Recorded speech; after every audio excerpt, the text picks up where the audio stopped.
Have you ever wondered where religion comes from? How did our ancient ancestors, huddled in caves, start to develop concepts of gods, spirits, and the afterlife? It's a journey that spans tens of thousands of years, a story woven into the very fabric of human history. Today, we're going to embark on an incredible exploration, tracing the evolution of religion from its earliest glimmers in the Stone Age to the complex global faiths we know today. This isn't just about history. It's about understanding one of the most powerful forces that has shaped human civilization. So, get comfortable and let's dive deep into the story of belief itself. Our story begins in the Paleolithic era, the Old Stone Age. Imagine a world without written language, without cities, where survival was a daily struggle against the elements. For these early humans, the world was a mysterious and often terrifying place. The roar of thunder, the flash of lightning, the changing of the seasons. These were powerful, inexplicable events. It's in this context that we see the first hints of religious thought. Archaeologists have found burial sites from over 100,000 years ago where bodies were deliberately positioned, sometimes with tools or animal bones. This suggests a belief in an afterlife, a journey beyond the physical world. They might not have had gods as we think of them, but they had a sense of something more. This early spirituality is often described as animism, the belief that everything has a spirit or a soul. A river wasn't just water, it had a spirit. A mountain wasn't just rock, it had a powerful presence. Animals, especially those they hunted, were revered. We see this in stunning cave paintings, like those at Lascaux in France. These aren't just decorations. Many scholars believe they were part of shamanic rituals, attempts to connect with the spirit world, perhaps to ensure a successful hunt or to honor the spirits of the animals. Shamans, the spiritual specialists of these communities, acted as intermediaries, traveling to the spirit world through trances to bring back healing, wisdom, or guidance. This was religion at its most primal, a direct and personal connection to the spiritual forces believed to govern the world. Now, let's fast forward to the Neolithic Revolution, around 10,000 BCE. This is a game changer. Humans start to settle down, practice agriculture, and build permanent villages. This shift from a nomadic hunter-gatherer lifestyle to a settled agricultural one had a massive impact on religion. Think about it. Survival no longer depended solely on the hunt, but on the harvest. The focus of worship shifted. The sun, the rain, the earth itself, these became the new divine powers. Fertility, both of the land and of people, became a central concern. We see the rise of mother goddess figurines across many cultures, symbolizing fertility, creation, and the nurturing power of the earth. The sky gods also became more prominent, often seen as powerful, sometimes distant figures who controlled the weather and the cosmic order. Religion was becoming more structured, more tied to the cycles of nature and the success of the community. As villages grew into towns, and towns into the first cities in places like Mesopotamia and Egypt, society became much more complex.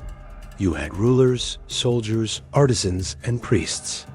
And religion evolved right alongside it. This is the era where polytheism, the belief in many gods, truly flourishes. Each god and goddess had their own domain, their own personality, their own responsibilities. In ancient Egypt, you had Ra, the sun god, Osiris, the god of the afterlife, and Isis, the goddess of magic and motherhood. In Greece, you had Zeus, king of the gods on Mount Olympus, along with a whole pantheon of deities governing everything from war to love. These gods weren't just abstract forces. They had stories, families, and they interfered in human affairs. Temples were built as homes for these gods, and a professional class of priests emerged to manage complex rituals and sacrifices designed to keep the gods happy and ensure the city has prosperity. Religion became a state institution, a way to unify people, legitimize rulers, and explain the world in a more organized way. Then, something revolutionary happened, primarily in the Middle East, during what the philosopher Karl Jaspers called the Axial Age, roughly between 800 and 200 BCE. This period saw the emergence of radical new ideas that would change the course of religious history forever. In Persia, Zoroaster taught of a cosmic struggle between a single good god, Ahura Mazda, and a force of evil. This dualism and the idea of a final judgment were hugely influential. In ancient Israel, the prophets began to advocate for monotheism, the belief in one, and only one, universal God. This was a radical departure from the polytheistic world around them. This God wasn't tied to a particular place or people, but was the creator and ruler of everything. The focus shifted from elaborate rituals to ethics and morality. How you treated your fellow human beings became as important, if not more important, than the sacrifices you offered. This ethical and monotheistic revolution didn't just happen in the Middle East. In India, the Buddha taught a path to enlightenment that didn't rely on gods at all, but on personal discipline and understanding the nature of suffering. In China, Confucius developed a sophisticated ethical and social philosophy that would shape East Asian civilization for millennia. What all these movements had in common was a new emphasis on the individual's inner life, on ethics, and on a more universal understanding of truth. Religion was becoming more personal, more philosophical, and more concerned with how to live a good life.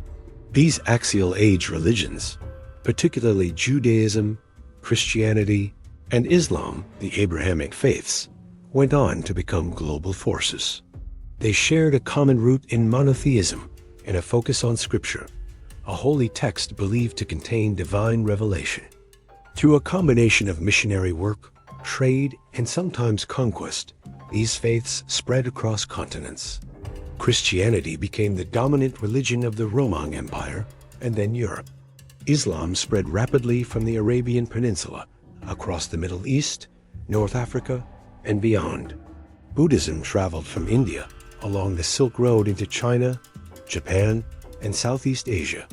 For the first time in history, you had religions that weren't tied to a single tribe or nation, but were truly global, creating vast communities of believers who shared a common identity, regardless of where they lived. These religions built universities, inspired breathtaking art and architecture, and provided the moral and legal frameworks for entire civilizations. So, where does that leave us today, in the 21st century? The world is more interconnected than ever before. Science has provided explanations for many of the mysteries that once prompted our ancestors to look to the spirit world.